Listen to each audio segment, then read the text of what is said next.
हालिया 10 साल के ड्यूरेशन में इंडिया ने जितना तरक्की की है, पाकिस्तान को इस खला को पूरा करने के लिए कम से कम 100 साल लग जाएंगे। अब इस 10 साल की ड्यूरेशन में पॉलिटिकली तौर पे जो इंडिया मजबूत हुआ है उसकी मिसाल ही नहीं मिलती आपको। 10 साल की ड्यूरेशन में आपको एक बहुत ही स्टेबल और प्रोग्रेसिव गवर्नमेंट देखने को मिली है। हाइड्रोजन बस रिलायंस भारत खूबसूरत है। इंडिया का झंडा लगा के वो कितना अप्रिशिएट कर रहे हैं। ये स्लोगन होता है। ये इंडिया के अंदर बन रही है एग्जैक्टली कि चाइना से? इंडिया ने सर, इंडिया ने खुद बनाई है।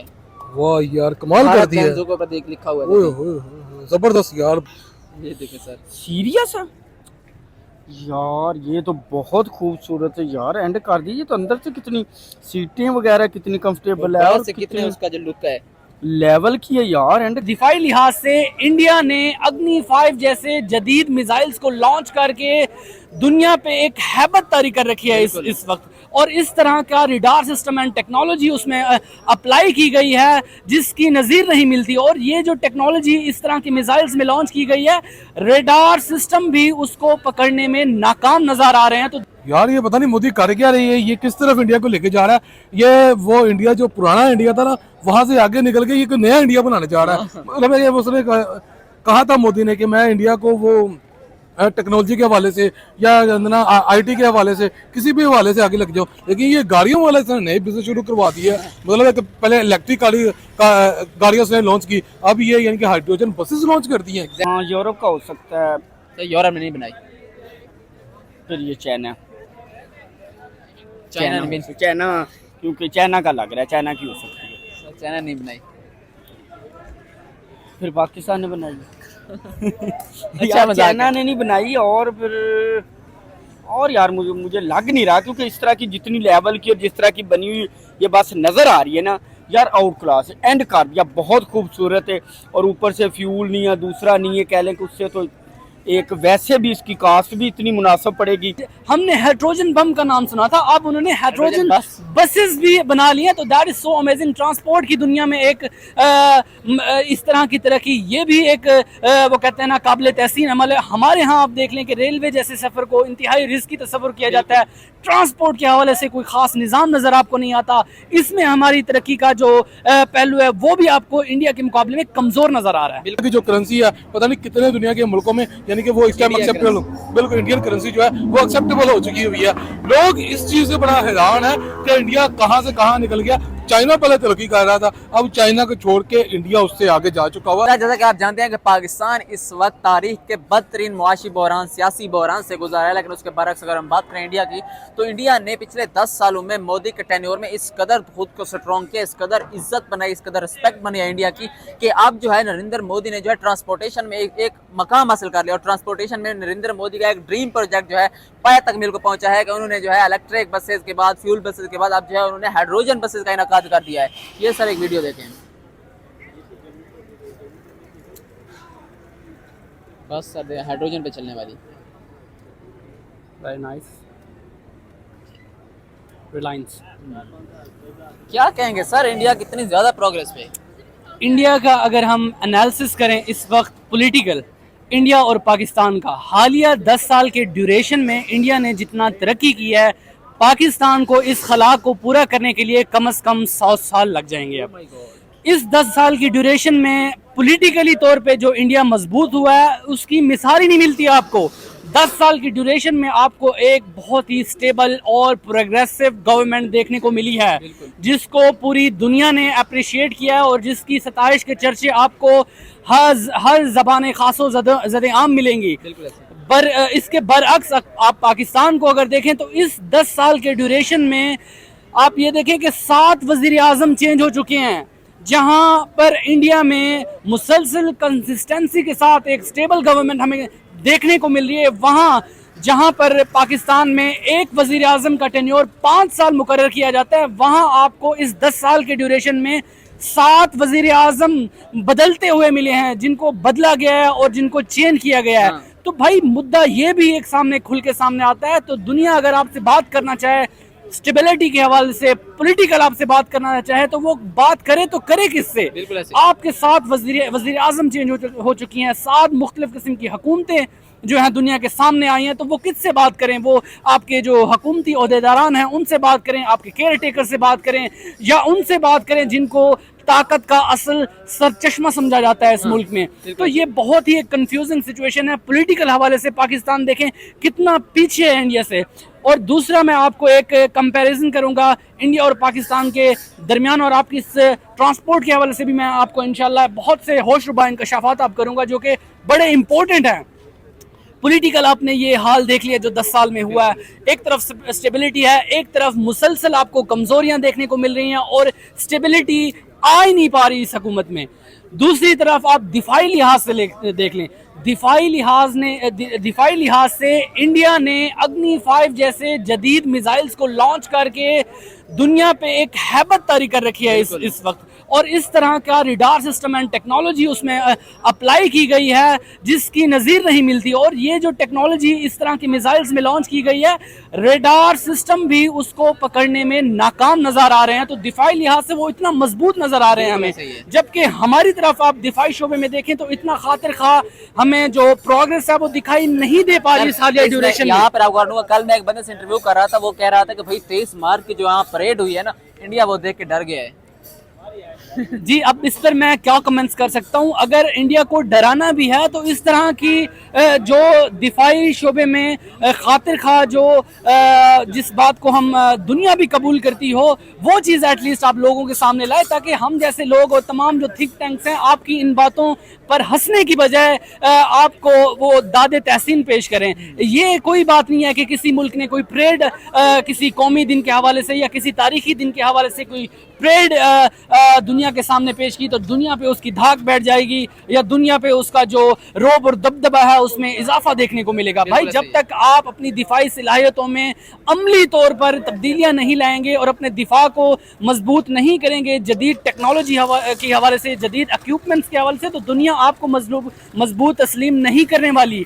एक तरफ आप देखें कि इस तरह के जदीद मिसाइल लॉन्च किए गए हैं इंडिया की तरफ से जिसको रेडार सिस्टम पकड़ने में नाकाम नजर आते हैं, और दूसरी तरफ हमारे यहाँ सिर्फ इस तरह की व्यूअल्स की और जोश व जज्बे और जहाद की बातें आपको नजर आएंगी, और कोई अमली इकदाम जो कि इस तर्ज का इकदाम हो कि जिससे दुनिया सराय हालिया इस ड्यूरेशन में अभी हमें दिखाई नहीं दिया। तो ये दिफाई एतबार से भी आप देख लें कि किस तरह के डिफरेंसेस आपको देखने को मिल रहे हैं। और तीसरा मैं आपको बताऊं कि क्लाइमेट चेंज के हवाले से इंडिया ने इस वक्त चंद्रयान 3 के कामयाब तजर्बे के बाद एक यूनिक किस्म का सैटेलाइट जिसको के निसार का नाम दिया गया है, नासा जैसी एजेंसी के साथ मिलकर उन्होंने इस सैटेलाइट पर काम किया है। और इस सैटेलाइट की आपको ये खूबी बताऊं कि इस वक्त दुनिया में 5 से 8 हज़ार जो सैटेलाइट्स हैं वो दुनिया के मुख्तलिफ ममालिक ने स्पेस में लॉन्च किए हैं। और इस स्पेस की आपको अगर मैं बात बताऊं, ये अपनी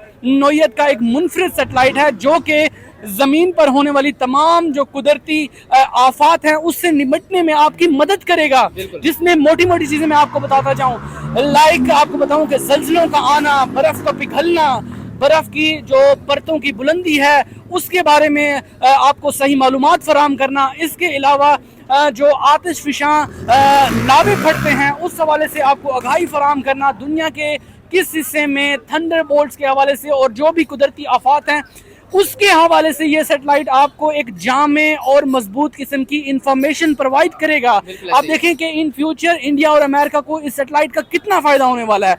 वो तमाम इस किस्म के चैलेंजेस से, कुदरती आफात से, कुदरती जो प्रॉब्लम्स हैं इससे निपटने के लिए ऑलरेडी उनके पास इंफॉर्मेशन मौजूद होगी। इस आपको मैं सैटेलाइट की एक और इंटरेस्टिंग और ख़ास वजह मैं आपको बताऊँ कि ये जो सैटेलाइट है 24 घंटे के दौरान ये 6 से 12 मरतबा पूरी ज़मीन के गिर्द अपने चक्कर को कंप्लीट करेगा, और इसमें एक यूनिक किस्म की इमेजिंग टेक्नोलॉजी का इस्तेमाल किया गया है, क्योंकि इसके जो तमाम तर सेंसर्स और रिडार हैं उनका फोकस ज़मीन की जानिब भी है, और अमेरिका और भारत जैसे ममालिक इस टेक्नोलॉजी का इस्तेमाल कर रहे हैं। तो उन ममालिक में इस कुदरती आफात से मुतल्लिक कोई भी अगर कोई ख़तरा उनको महसूस होता है या कोई भी इस तरह की सिचुएशन क्रिएट होती है तो 24 घंटे पहले वो इस तरह की जो मुसीबत है उसका इदराक करने में, उसको पहचानने में, उसकी मालूमात फराहम करने में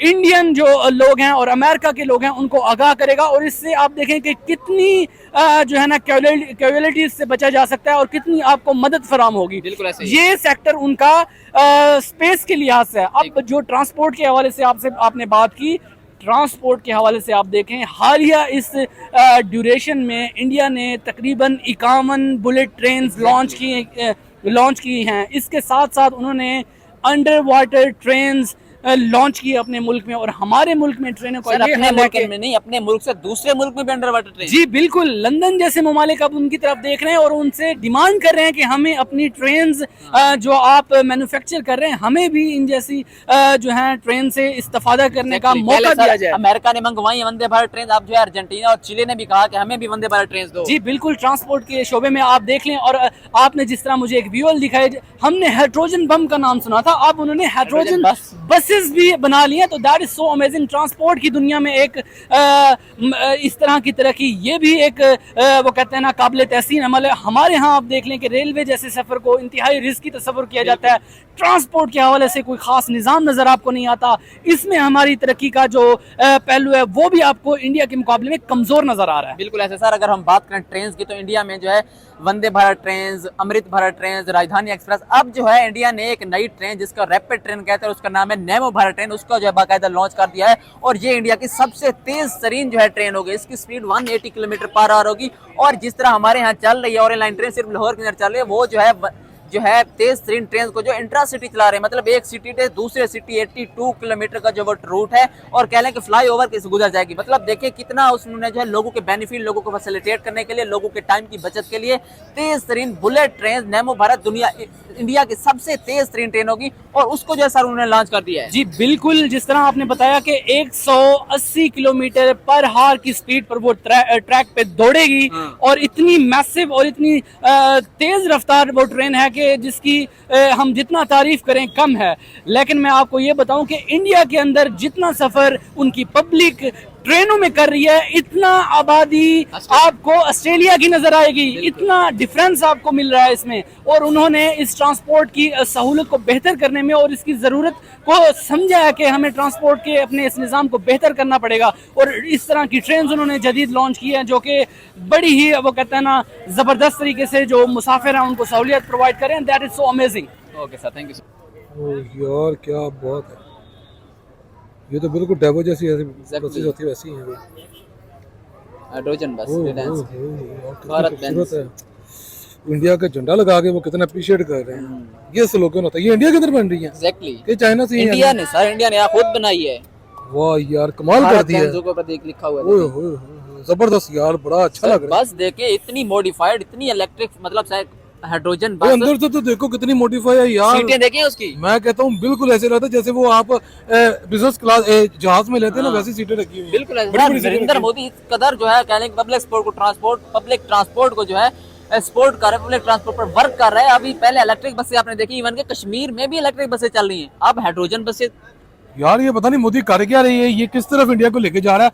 ये वो इंडिया जो पुराना इंडिया था ना, वहां से आगे निकल के ये कोई नया इंडिया बनाने जा रहा है। मतलब ये उसने कहा था मोदी ने कि मैं इंडिया को वो टेक्नोलॉजी के हवाले से या ना आईटी के हवाले से किसी भी हवाले से आगे लग जाओ, लेकिन ये गाड़ियों वाले से नए बिजनेस शुरू करवा दिया। मतलब पहले इलेक्ट्रिक गाड़ियों से लॉन्च की, अब ये यानी कि हाइड्रोजन बसेस लॉन्च कर दी हैं। ये मतलब इंडिया कहाँ पे पहुंच गया। बिल्कुल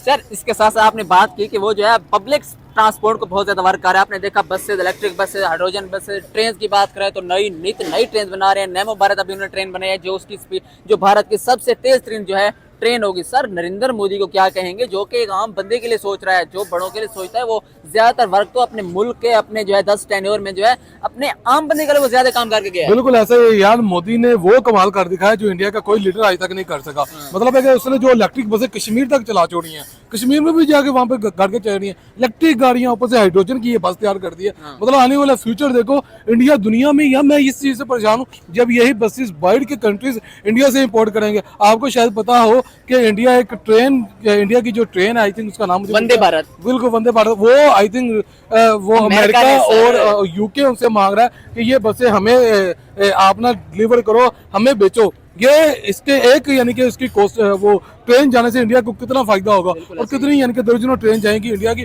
और वो सबसे बड़ी बात जो इंडिया का स्लोगन लिखा होगा कि इंडिया की जो ट्रेनें हैं वो यूके में यूएसए में चल रही हैं। ऐसे ही यही बसें जो है ये जो हाइड्रोजन वाली बसें हैं यही बसें यूके और जब यूएसए में एक्सपोर्ट करेगा इंडिया को रेवेन्यू तो जनरेट होगा, लेकिन उसका जो नाम पूरी दुनिया में बनेगा। यार कमाल है, मतलब ये होता है मुल्क को आगे लेके जाने वाला लीडर। मोदी जैसे कर गया मुल्क के लिए, कोई भी बड़े से बड़ा यानी कि लीडर नहीं कर सका। और ये लास्ट टाइम मुझे याद है कि कुछ देर पहले इंडिया के अंदर मोदी ने एक ट्रेन लॉन्च किया जो कि अंडरग्राउंड वाटर के अंदर चलेगी। ये ट्रेन उसने लॉन्च कर दिया, ये करिश्मा कर दिखाया। अब ये हाइड्रोजन वाला भी इसने करिश्मा कर दिखाया। कहाँ पर यार ये इसका दिमाग जा रहा है? ये देखो यार मोदी बेसिकली सोच पता किसका रहा है? अपनी आवाम का सोच रहा है, अपने जो गरीब लोग हैं उनका सोच रहा है। उनको रेवेन्यू भी मिल रहा है, ठीक है, उनको यानी कि जॉब्स भी मिल रही हैं और ऐसी यानी कि अपॉर्चुनिटीज मिलेंगी। जब ऐसी बसें इंडिया में तैयार होंगी कितनी जॉब्स वहाँ पर जनरेट होगी, कितने लोगों को फायदा होगा। यानी कि वहाँ पर जो है वो जो गरीब गुर्बत की रेशो है वो कम से कम होती जा रही है। और इधर हमारे पाकिस्तान में देखो यार, यहाँ पर ना तो सुई तक नहीं बनती हमारे मुल्क के अंदर। ये हालात है, मतलब है कि हम लोग कोई चीज़ बनाते नहीं है, जो बनाते थे वो सारी बंद हो गई है। कुछ भी नहीं हम लोग एक्सपोर्ट कर रहे हैं बल्कि इंपोर्ट ही किए जा रहे हैं। इस वजह से हमारे जो डॉलर हमारे मुल्क में कम हो जाता है, एक डॉलर हमारे मुल्क में जो डॉलर के रिजर्व है वो हमारे मुल्क में कम हो रहे हैं। क्यों? क्योंकि हम लोग एक्सपोर्ट नहीं इंपोर्ट करते हैं, जबकि मोदी जो है एक्सपोर्ट करता है चीज़ों को। इंडिया जो है वो चीज़ें एक्सपोर्ट करता है, इंपोर्ट कम करता है। इस वजह से इंडिया के पास जो डॉलर के ज़ाहिर है वो सबसे ज़्यादा। और ऊपर से इंडिया की जो करेंसी है पता नहीं कितने दुनिया के मुल्कों में यानी कि वो इस टाइम एक्सेप्टेबल, बिल्कुल इंडियन करेंसी जो है वो एक्सेप्टेबल हो चुकी हुई है।